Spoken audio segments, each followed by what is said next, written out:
Well, good morning, and again, thank you for being here. We really appreciate you. I want to share with you after the findings of the November 8th, 2016 presidential election. After that election, the state of Michigan Bureau of Elections conducted an extensive on-site audit of the Detroit Department of Elections after concerns were raised about the election during the statewide recount. Their findings: nothing fraudulent in Detroit elections.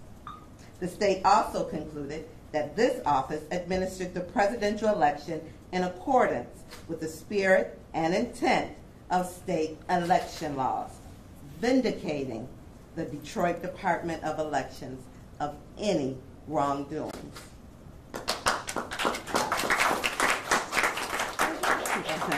Though we seek to administer perfect elections, we realize that there's no such thing, as elections is not an exact science, but one that is driven by human emotions. And at the end, whatever the outcome, we know one thing is certain: some will be pleased while others upset. So what happened in Detroit on Election Day? Well, we know our state's antiquated election laws prevented some of our precincts from being recounted. Michigan election laws must be updated to join the majority of the states throughout the county, which allows for and considers human error when conducting a recount. In Michigan, precincts that are unbalanced or have sealed numbers that may have been transposed by poll workers are deemed unrecountable.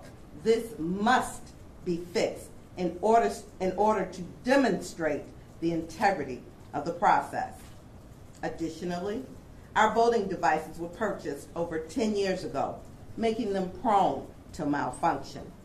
On Election Day, 87 of our 490 precinct voting machines malfunctioned. Our two-page ballot and high volume of voters led to frequent machine jams at the precincts. Voting machines are purchased by the state of Michigan for each municipality, and I'm happy to announce that we will be receiving new voting devices in time for the upcoming municipal election this year.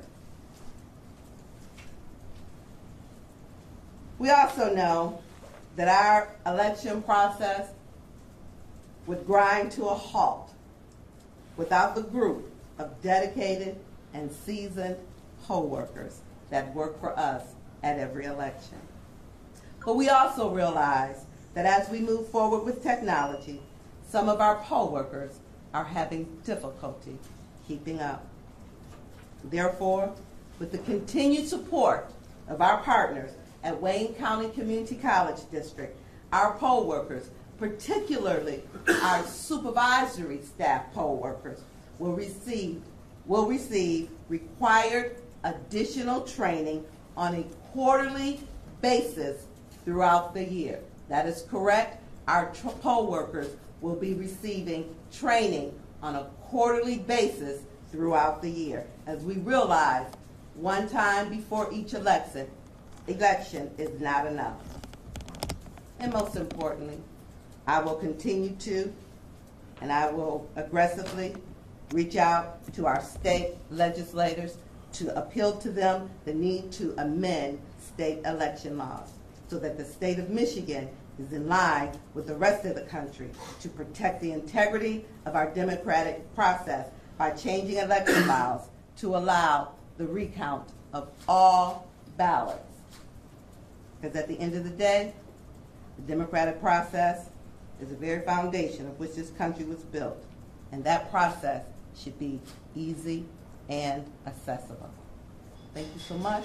I'm done with my spiel. If you have questions for me, I'll entertain them at this time. Can you explain to us this antiquated law in more common terms of what the problem is?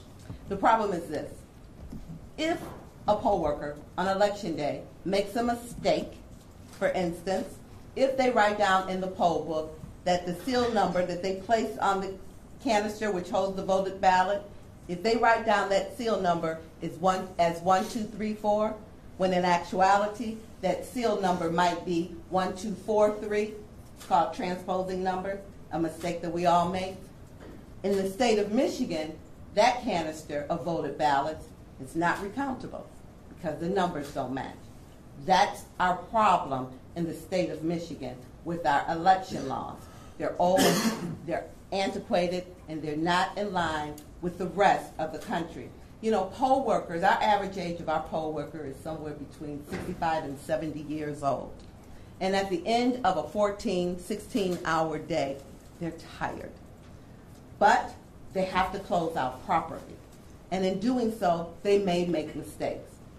The rest of the country, except for 2 other states, allow for human error. That's the only way you're going to actually demonstrate purity of the process, is by opening every canister upon request and recounting. So then those ballots, then those votes don't count. I didn't say that. We're talking about a recount. We're not talking about the initial count. Of course they were counted initially, of course. But we're talking about a recount, much different. They said some of the canisters had broken seals and the numbers, and also that some of the ballots were unreadable afterwards. They're looking to you on that. So that's another issue with the broken seals and transporting the poll workers at the end of election night. They take those canisters and they take them to a place we call the receiving board, where we check in and make sure that we have everything that's supposed to be in there. Between transporting that, they throw them in the back of their car, they throw them wherever. Sometimes those seals will crack open. Sometimes there'll be a little indentation in them, or the plastic part of them will crack in half. It's just human error. They won't, in the state of Michigan, that is not recountable. Everywhere else, it's recountable. So are all 490 machines being replaced? All of our machines, the 490 in the precincts, as well as the 125 that we use at the receiving, at the Central County Board for AV ballots. All of our machines are being replaced, and we'll be getting about 700 new voting devices in time for the general election. The primary election. Do you know how much that costs and who's paying for it? The state pays for it. The state pays 80% of the cost for these particular elections. These particular devices. 10 years ago, in 2006, they paid 100% because they had money from the HAVA, Help of American Vote Act. This time, they'll be paying 80% of the voting devices. So what's about 1.6 million for the city of Detroit? So the city of Detroit has to pay 1.6 million. No. Is that what we pay, or is that what the city's? Okay, yes, that's what the city's going to pay. Daniel, you can. So the cost of the equipment will be split 3 ways, where the state will be paying the majority of it, and then Wayne County will pay a portion, and the city of Detroit will pay a portion. The state recommended that local jurisdictions, allot for $1,000 to $2,000 per machine, along with the extra costs associated with the maintenance of each machine. So we anticipate our cost to be somewhere right around $1.6 million for the city of Detroit. Would you say your name so we have? My name is Daniel Baxter. I'm the director of elections. And just so that you know, in terms of the process, once the state has identified 3 vendors that qualify for the jurisdictions to look at their particular pieces of equipment, and then upon that, it will be the responsibility of the county clerk to make that selection with the input of each local jurisdiction. So upon the county clerk's approval, the Department of Elections will move forward with the procurement of the equipment for the upcoming municipal election cycle. So is it still correct in the state's kicking in 80% and There and about. Okay. There and about. You know how much the county is kicking in without running the numbers? I'm not certain. I'm not certain what their portion is. I know that we're right at about 1.6 million. you know what the overall total cost for the city is? I mean, for all of the... Well, I know that each unit costs approximately, it's 82 million. And I know that each unit costs about $6,000 a piece. With respect to the training that you announced, is that new initiative? Some of it. So the new part is the quarterly training throughout the year. Prior to our poll workers, every poll worker is trained prior to every election. So they're trained before the August primary, and they go through training again before the November primary. Apparently that's not enough. So we're now requiring all of our supervisors, poll workers, to be trained quarterly throughout the entire year. With regards to that, can you expand a little bit on some of the performance issues that the state elections director has talked about in doing this review? Would you chalk it up to just the TV at the end of the day, or were there some other things that this audit uncovered? Chalk it up to human error. As the state explained in their press release, that this was throughout the state. As we know, as participants in the National Election Center, is throughout the country. Anytime you're dealing with people to implement anything, you're going to have errors.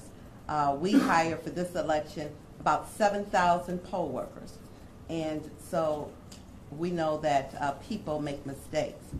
But as far as we're concerned, we're doing everything that we do to train our poll workers to ensure that they have good knowledge. But we also must look at our antiquated laws as it relates to elections. Well, one fine example of antiquated laws associated with the elections outside of the recount portion, the law stipulates that a poll worker only has to be trained once every 2 years. Once every 2 years. Which means that if there are any type of changes or anything that have been instituted within that 2-year span, a poll worker can work on election day without the exposure or the opportunity to be trained. Whereas here at the Department of Elections, we know the challenge associated with administering elections at the precinct on election day, and we know how constantly these laws change associated with election day. For instance, remember in the presidential election, we thought that straight party voting was going to be eliminated. So, we had to institute that portion of the training, beginning at the primary, and then for the general, we had to redirect our training to make sure that all of our poll workers were aware of that particular change. So that's a fine example of one law that is antiquated and probably needs to be reviewed. And speaking of our, I know you had your hand up, and I'll allow you to. Speaking of our poll workers, earlier last year we initiated a program called Democracy in the Deep. And what we did with that program is we asked local businesses if they would allow their employees a day off to work elections with us. We're going to expand that program.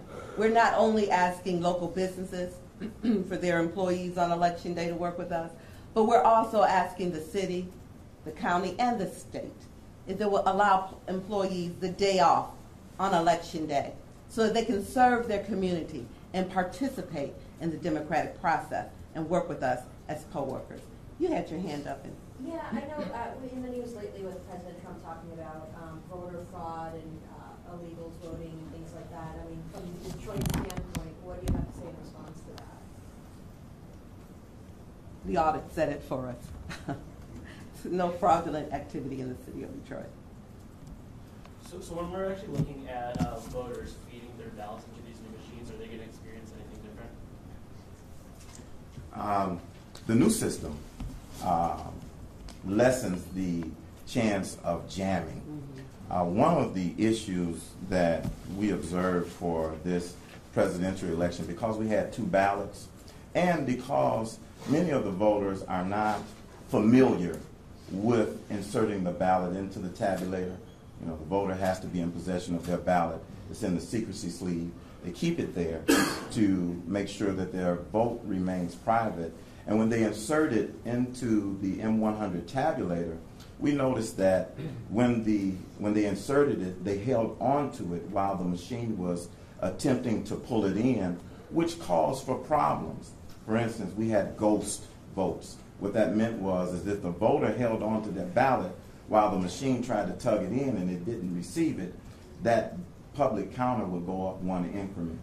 With these new systems, all three of them prevent the likelihood of that from occurring. How's that? I'm not sure. We're going to have an opportunity to take a look at it on the 16th to really get an opportunity to kind of look at all three of the systems to find out more information associated with it. The state has made that announcement that they will reduce that opportunity. So on the 16th of February, we'll have an chance to look at that and see exactly how that really works. All three vendors will be available and we can ask them questions associated with it. Janison, I'm sure you had complete confidence in your workers and your poll workers, but how did it feel for you to have that cloud removed once the state said you didn't do anything wrong? Well, you know, it feels good that that they recognize that, but I knew it. You know, one thing about when you're in public office, you know, a lot is thrown at you. You're blamed for everything. It's my fault because the state went red. It's my fault because Donald Trump won. You know, but it's okay. One thing you do is you grow a thick skin. I know we work hard internally. That was never the issue. I know we train our poll workers exceptionally. But, you know, at the end of the day, it does feel good when good work is recognized. When, you know, after doing an intensive audit, it's realized that we did what we were supposed to do. We followed the law to the letter. And the issues that took place at the precinct. I apologize if this has been covered already, but and it probably has because you haven't been here long. But in terms of the testing protocols that you did prior to the election, were there any issues at that point, or is everything that happened due to human error? For the most part, those findings that the state identified were human errors. Yes, of course, we test every last one of our machines every time. And for this particular election, when we delivered the cartridge company delivered the machines, we had technicians go behind them to set those machines up and to run a test ballot in again, so that on election day, the poll workers wouldn't have to deal with those kinds of issues. And is there any talk of, again, I apologize, this has been covered, additional safeguards for example, some of the ballots that have been left in that went through the tabulator but weren't put in the locked boxes? Are they going to have additional steps to make sure that doesn't happen? Yeah, so we talked about the training that's going to be increased. It's going to take place on a quarterly basis, and I'll be happy to talk with you afterwards to catch up. Are there going to be additional, like double checks, things like that? Yes, okay. Absolutely. Absolutely. Something that came up during the State Board of Elections was that some of the workers that you have are older in that and they're not as computer savvy. Is there a possibility of reaching out to the colleges to get some of the students involved in the election process? Yes, and for the most part, it is our 18 to 30-year-old that are the electronic poll book inspectors that work the laptops. But that's the purpose of the Democracy in the Deed program, is to recruit. We've always recruited from the colleges and the high schools. You only have to be 16 in order to work on election day as a poll worker. But we also realize that the greater majority of our middle-age citizens are working during the day. The millennials, where are you all? I'm looking in the back at some of the millennials that we see. We need them to work the polls on election day. And we train them, and we have about 500 consistent millennials, but we'd like more. They need to participate at every level. They need to vote more, and they need to assist in working the polls on Election Day. With respect to your call to reforming the antiquated election law, does that really get to the issue of ensuring integrity? Because when you have Ensuring what? Ensuring the integrity of the election, because when you have a number on the outside of the canister that doesn't match the number of ballots inside, that raises questions, right? So just counting them, does that ensure integrity? Yes, it does, because it would allow you to match, you can at that time match the ballot with the applications. Do you know what I'm saying? Because for every ballot cast, there should be an application. So when you're able to open the canister and look and see how many ballots are there and compare it to the number of people who requested a ballot by filling out the application, absolutely, it will show you that for every person that voted, here is a ballot. That should be able to be done at every election, every time. Absolutely. I think the additional question that needs to be asked is whether or not a transfer case that can't be counted really answers the question of whether or not fraud occurred. Meaning that if fraud occurred, how can you prove it? How can you solidify that if you can't really count the ballots in the transfer case? I mean, that's the flip side of that question in terms of integrity. So I think that when you look at other states, what some states do in terms of dealing with precincts that have differences is they make a note of the difference. For instance, if the transfer case or if the poll book says that 500 people voted and there's only 450 ballots, they'll make a note associated with that particular precinct and move forward with the tabulation, because the biggest issue is the thought of fraud. And you never satisfy that thought of fraud unless you have an opportunity to actually deal with the facts associated with each individual ballot. And the only way that you can deal with that is really going into that transfer case and counting those particular ballots.